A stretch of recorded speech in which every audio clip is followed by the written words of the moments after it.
got to see what a real life fire curtain looked like and what it looked like in real life. I liked that we got to see how it was made and that they can put their own different colours on it. I like that we got to see the curtains in person, and I feel more safe now against fires. My favourite thing was how they designed the fire curtains and how the horizontal, vertical and concertina versions of fire curtains they had and the doors. Amazing.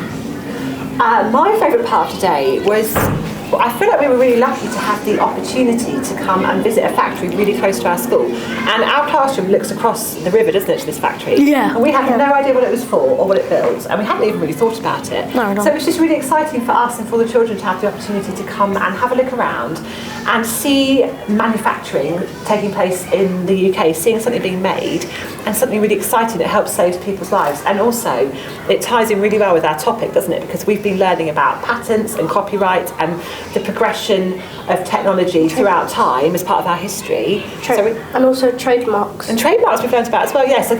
So seeing a real life product that has been patented and how that's used in the industry and in real life has been really powerful for the children to sort of bring their learning to life a bit more.